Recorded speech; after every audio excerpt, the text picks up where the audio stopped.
Good afternoon, everyone. On behalf of agricultureinformation.com, I welcome Mr. Pradeep Rout, and he will talk about sustainable cold chain for agriculture and fisheries. I now request the speaker to begin. Thank you. Thank you very much, ma'am, for your brief introduction and the opportunity. My name is Pradeep. I am founder of MachPhy Solutions. We are a organization from IIT Delhi, where we work in the segment of a sustainable cold chain and thermal management solutions for different applications, including agriculture, fisheries, dairy, and other aspects. So today, what I will be presenting to you is a very brief about different sustainable, which means both that the carbon emissions are less as well as the affordability also exists of the technology. So such sustainable cold chain aspects which have been possible by our intervention, that is what we will be going through this. So what we will be going through is one of the very key technology that has been developed by us jointly with IIT Delhi and IIT Kanpur, which is called thermal energy storage. So this is one of the proprietary technology that makes temperature control, either it is for cooling or it is for heating, possible at a price which is significantly less than what you get in the industry. And in certain cases, we have seen the cost reductions to be even more than 40%.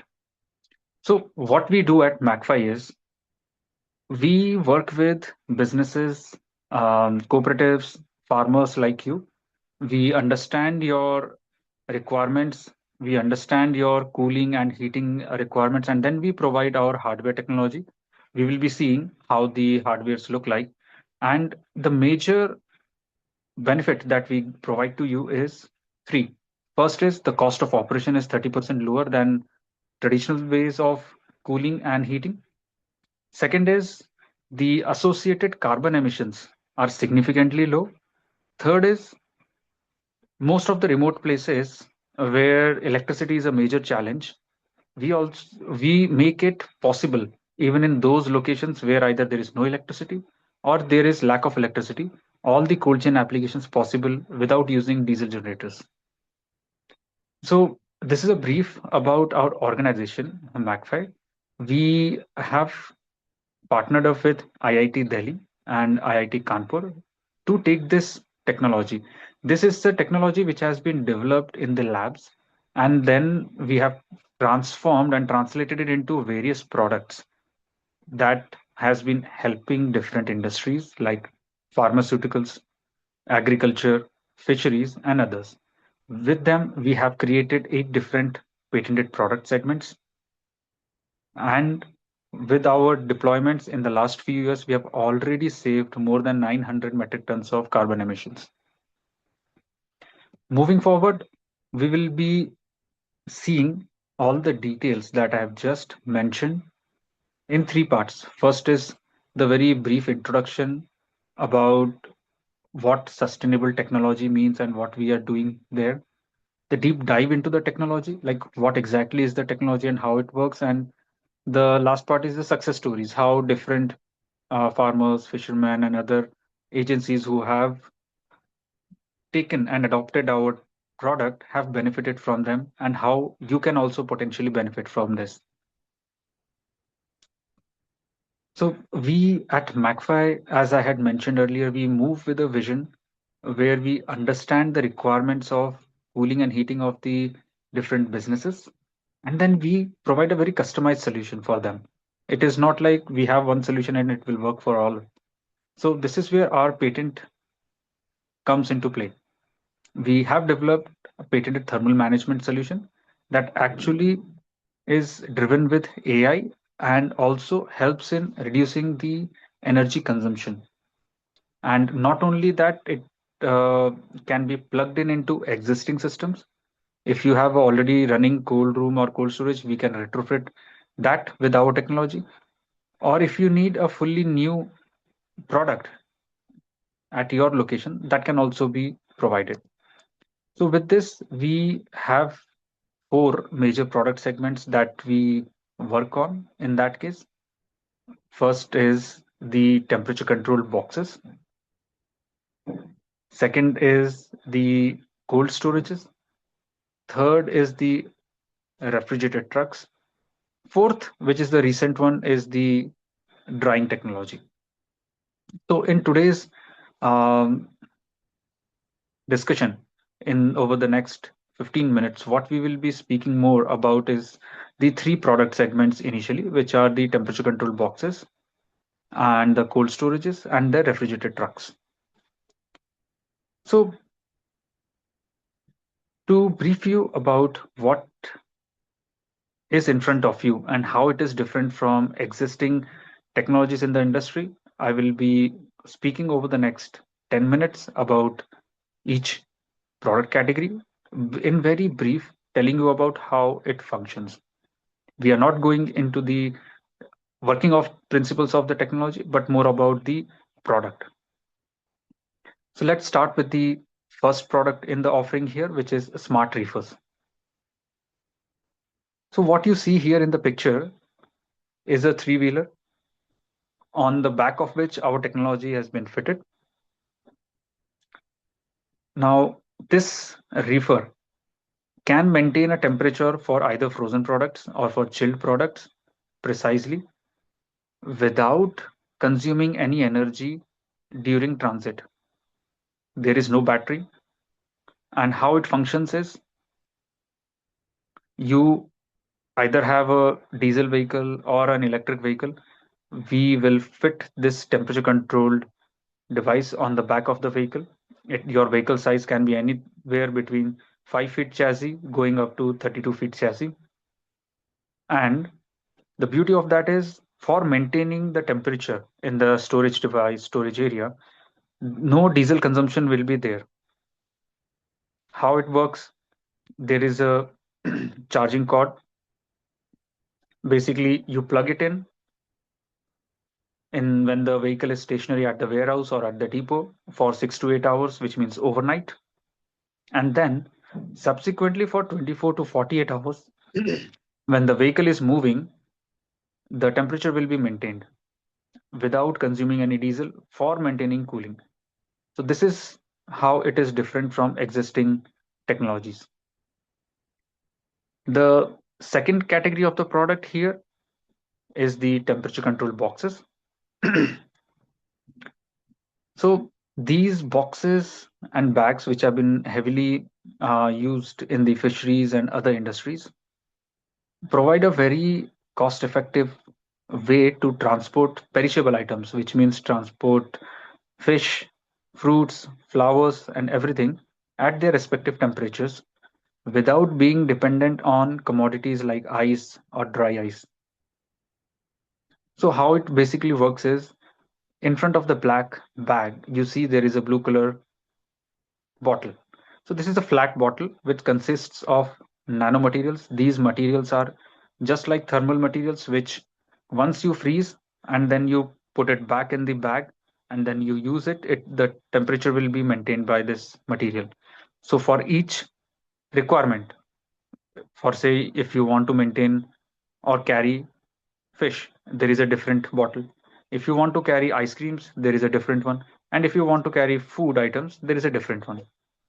So for different temperature requirements, different formulations have been provided. And how it helps is, I'll just give you a short example. We have bags in which you can carry ice cream for 2 days without melting them. So you have put ice cream, put the frozen bottles, pack it, and even after 2 days, if you open it, it will be still ice cream, no milkshake.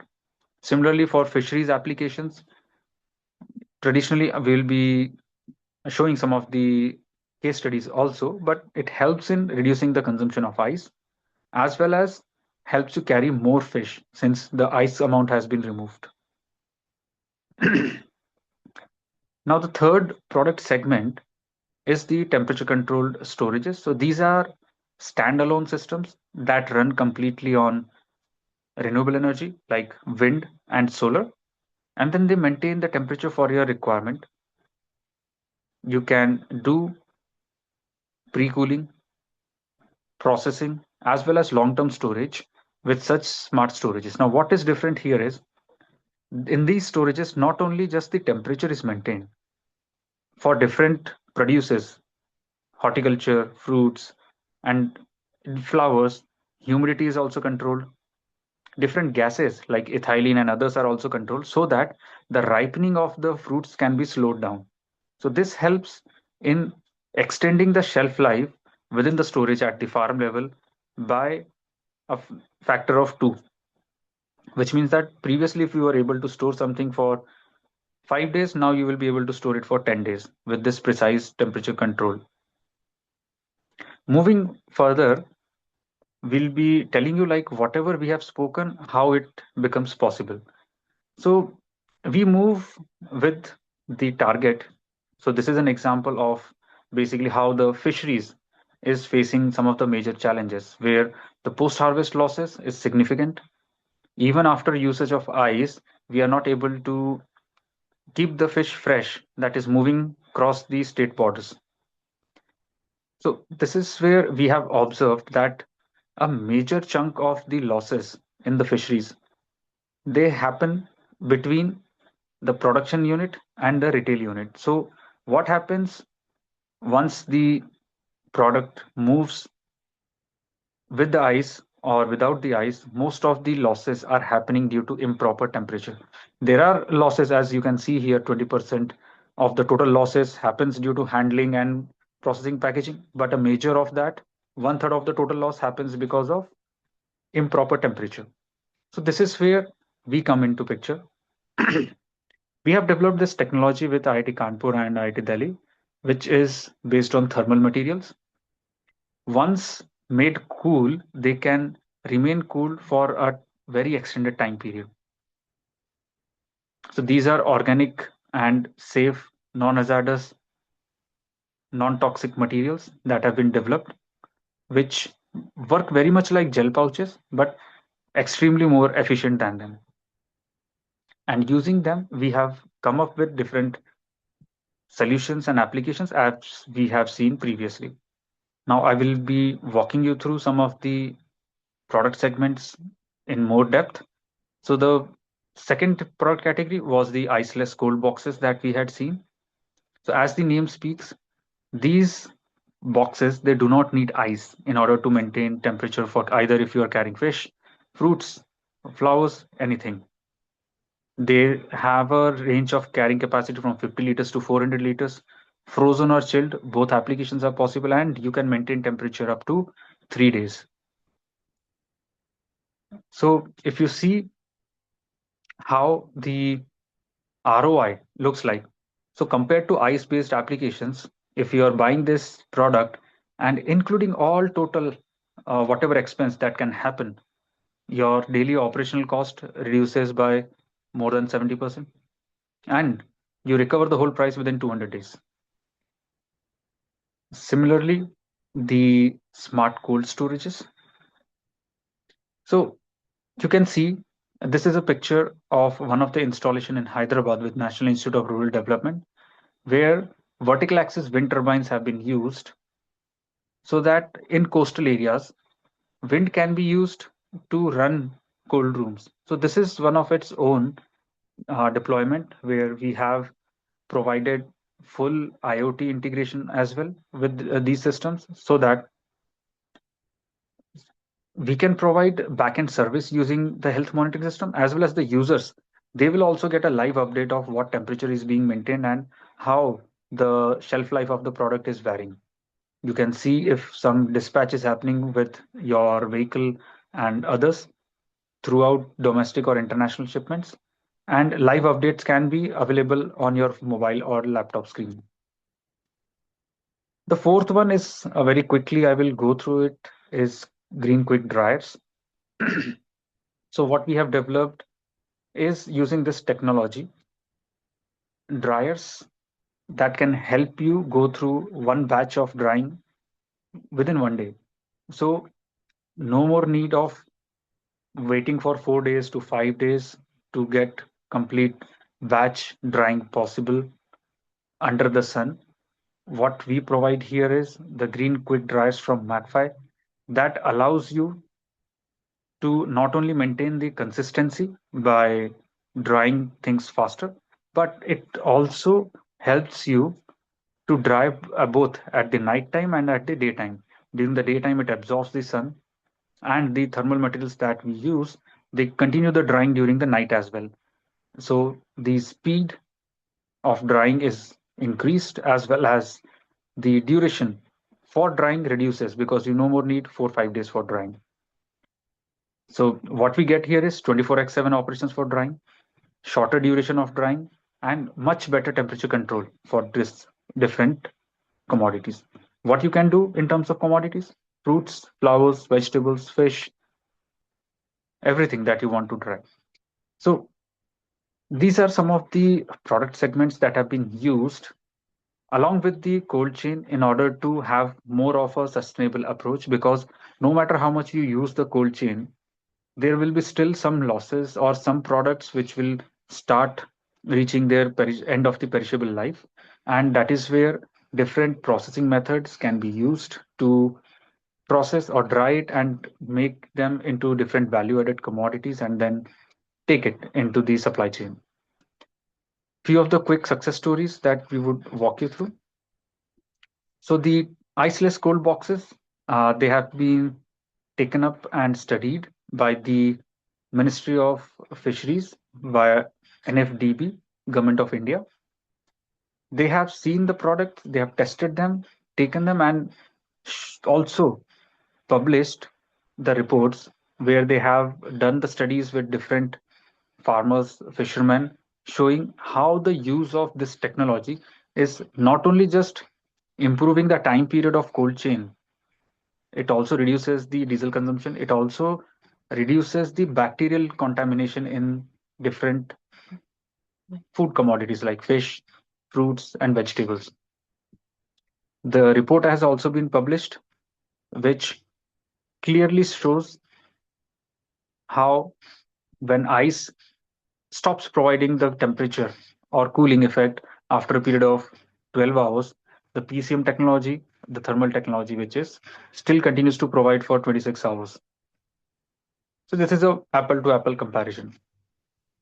Similarly, we have different applications in the dryers where we work with cooperatives and help them improve their drying capacities for better price realization and sellability. The wind solar cold storages, which have been very much instrumental for wholesale markets, retail markets, and applications at the farm level as well as the coastal village level. So this empowers the community to not worry about the electricity expenses and maintain a platform where they can store without worrying about increased cost for storage, because there is no electricity consumption.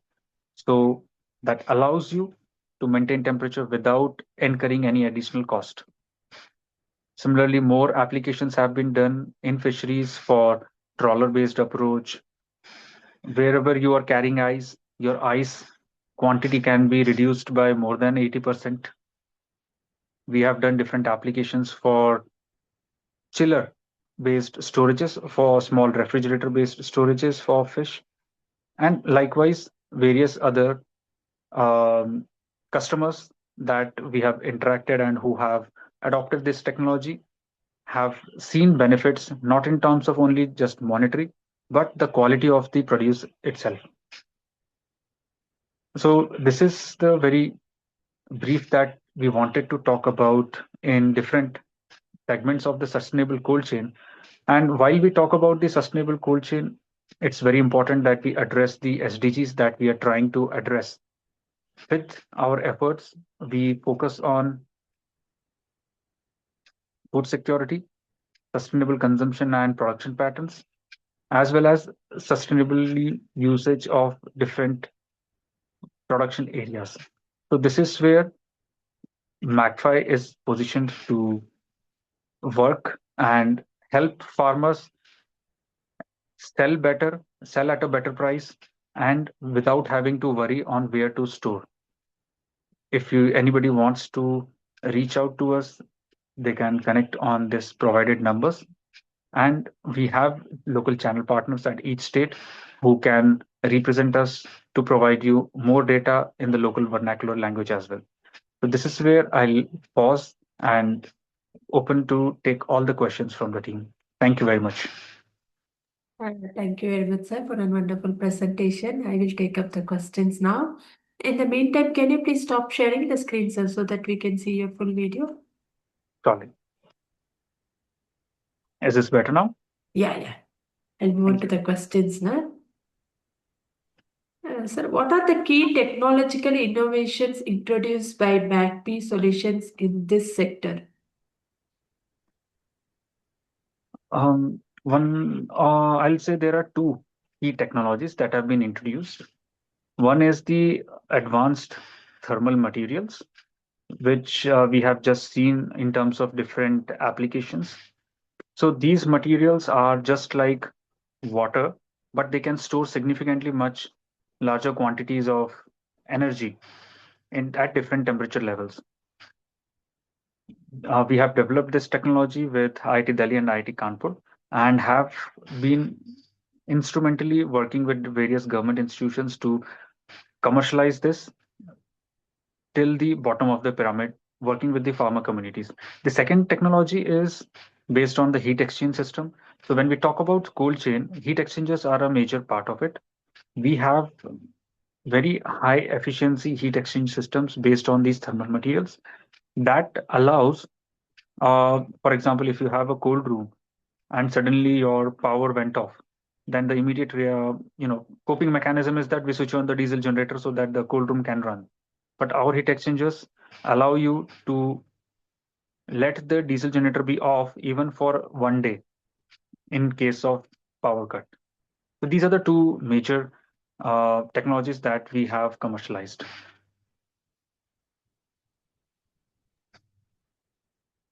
Sir, how can small and marginal farmers access affordable cold storage facilities? This is a very wonderful question, because one of the major challenge that comes to small farmers is that they do not have usually the access to cold storages. Either there are super large cold storages or there is nothing. So this is where there are a lot of government schemes and by which they can take the benefit for financial benefits, and they can buy such products from us. And there are other products also available in the market which can help them store products even from quantities of 50 kg going up to 50,000 kgs. So they can reach out to us, they can reach out to any agriculture officer within their districts to get an access. And they can also connect over the mail ID and phone numbers provided here, where we can tell them about the different technologies available, what is the best approach. We can provide them the free consulting that is required for the same. Okay. Sir, what temperature management challenges are unique to fisheries compared to horticulture? Okay.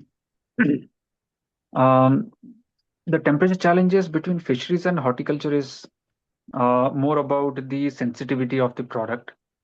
Um, for example, if we talk about fisheries, the fish itself is a very temperature sensitive commodity, where even if we are not maintaining the temperature for 2 to 3 hours, the fish will go bad immediately. Most of the temperature requirements in fisheries is very close to 0 degrees Celsius, so that the flesh can remain fresh. Whereas if we talk about horticulture, the case is very complex. Each commodity requires its own different temperature range and humidity range in order to have the good perishable environment, so that the perishable life can be extended. For example, if we need a temperature of 8 to 10 degrees for tomatoes, at the same time for apples, we will need a temperature of close to 0 degrees. We will need a temperature of about 15 degrees Celsius for banana, and with each commodity having their own humidity requirements. So this is where um, the temperature requirements and the sustainable cold chain requirements for horticulture is more complex, which is very much commodity specific. And this is one very common mistake that a lot of people and stakeholders initially do is storing all the commodities of horticulture together, which actually increase the ripening.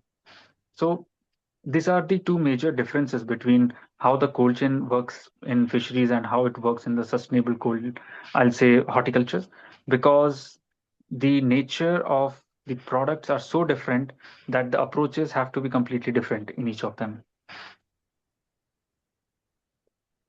Okay.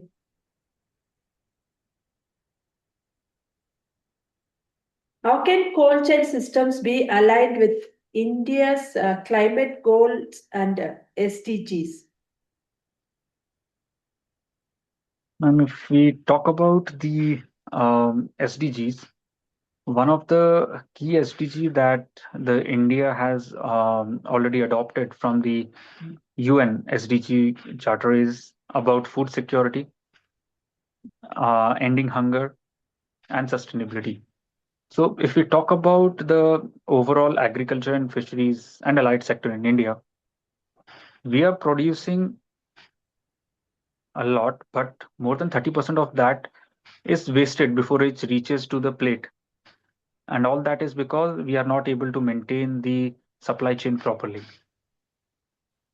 And this is where we are creating efforts so that for food security, if we are able to reduce these losses, it can directly feed those people who are not getting access to food, and it can directly help us improving the food security for the country at the national level. The second aspect of this is we whatever approach we take, we make sure that it is based on reducing the carbon emissions. That is something that India and other tropical countries at the time have been facing with the climatic, or say, I'll say, global warming. The impact has been first and foremost faced by the people in agriculture. The cropping patterns have changed. The fruits and vegetables, which we could keep outside in normal room temperatures for weeks, now they go bad within a few days. So, all these things are where we are aligning our efforts, where we help attain the national targets of attaining these SDGs. Okay. Sir, what are the biggest gaps in India's current cold chain infrastructure? Um, my answer to that would be specific to the industry. If I talk about fisheries first, one of the major gap has been infrastructure. People, so this point is common between horticulture and fisheries, is that we implement cold chain only for a limited part of the supply chain. Because if we talk about the supply chain from the farm or from the sea or the river till the completely commodity reaches the plate, there is a very long supply chain. And what we see here is that the cold chain is established only at the middle level, mostly. Majority of the cases, it is not even there. What happens is that the major gap happens at the retail level and at the farm level. So if the cold chain can be maintained from end to end, that can solve more than half of the problems that the industry is facing. And second is there is a very high amount of reliance on very large setups. And the problem that comes up with large infrastructure, like huge cold storages, is that the distance from farmlands can be very high, and the cost of transportation may not be recovered from the price difference that they may gain by storing the produce in the cold storage. So this is where immediate need is for a very decentralized approach of having cold storages instead of building large mega cold storages. There can be multiple small cold storages at the village level, at the panchayat level, or even at the tehsil level. So these are the two key challenges that we have observed. The second aspect of the challenge is the technical know-how about using a cold storage or a cold chain is absent in a lot of stakeholders. That is where government has also been making a lot of effort in creating awareness as well as imparting technological know-how on how to properly do some of the pre-processing before cold chain is required. Okay.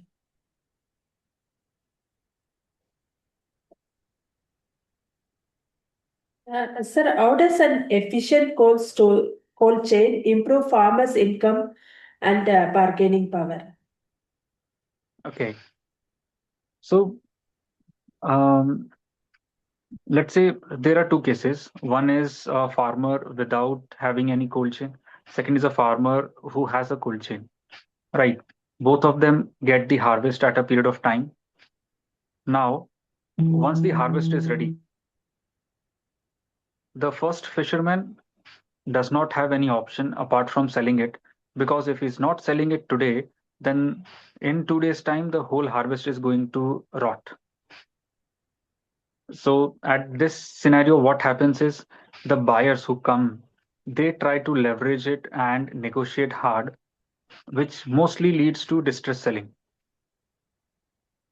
The second scenario, the fisherman with a cold chain, if he goes through the same scenario or context, if the buyers are not ready to pay the price that is desired, then he can store it for a longer time period, maybe 1 week more, maybe 1 month more, and then he can sell when the demand is very high and the prices are much better.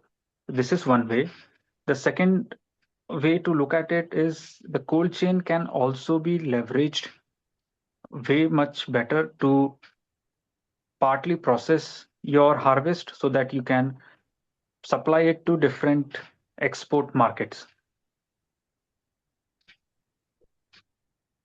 Okay.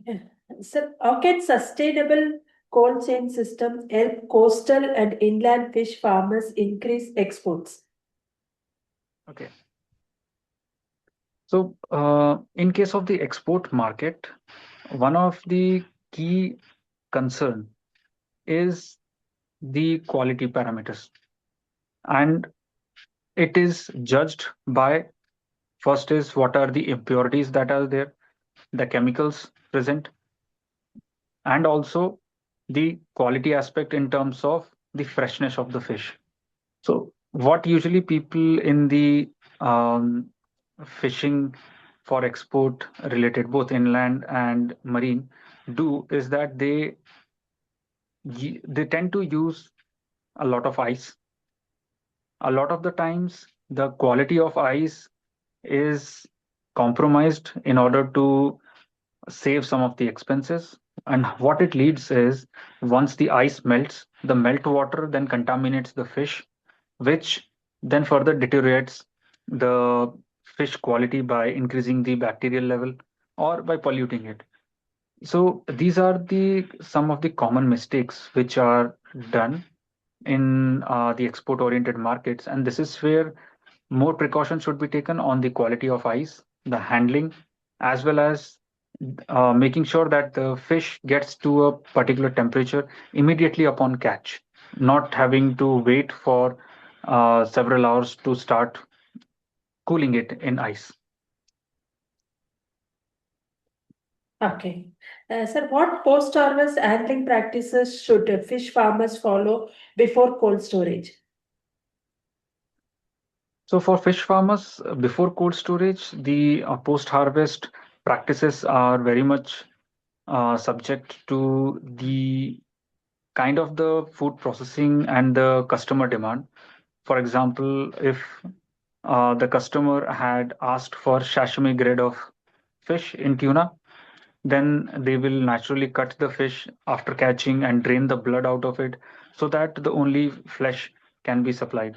Similarly, for some of the customers who are into prawn or shrimp, they will need to uh, put the harvest with ice, but also with some amount of salt water or seawater, so that the freshness of the commodity or the catch can be maintained.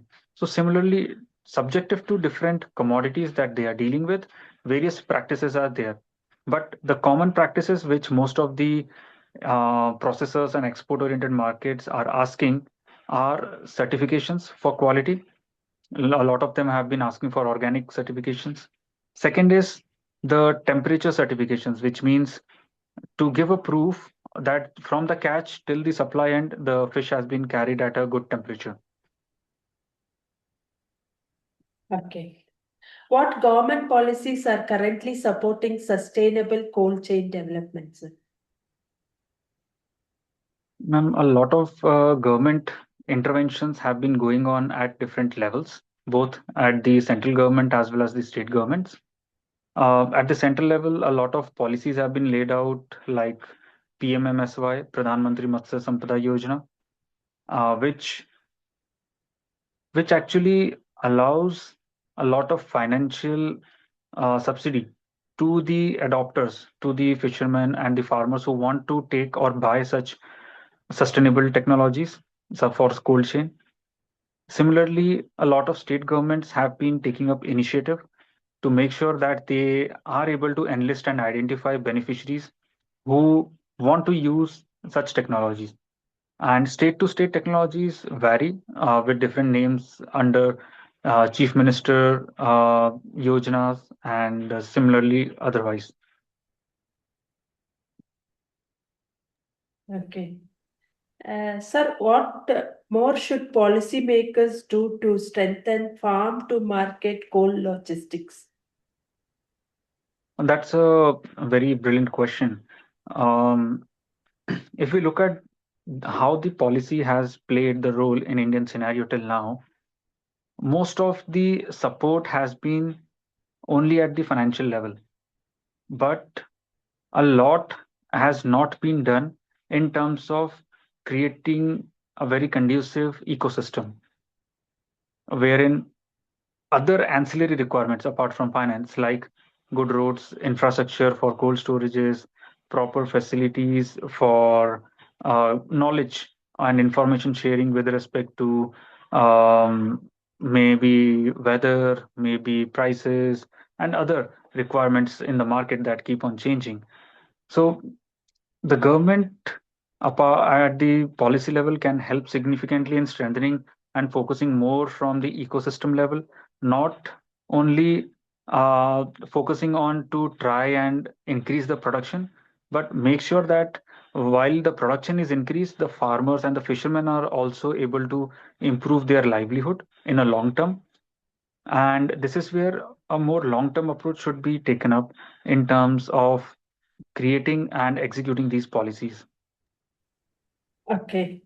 Sir, if you had to give one key piece of advice to agri entrepreneurs entering the cold chain space, what would it be?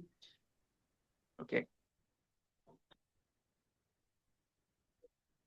Um, my not advice, but one of the 2 cents I would like to share is in India, we try to cash out very significantly with very less value creation.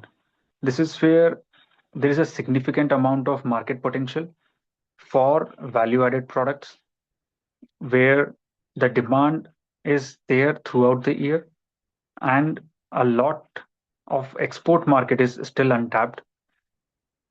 Apart from the cold chain, a lot of infrastructure is already there in India. And I think this is something which the new and upcoming agripreneurs should also look like how to take the Indian uh, agriculture produces, which have very high demand in different segments of the industry, and then reach out to the markets where better rates are possible.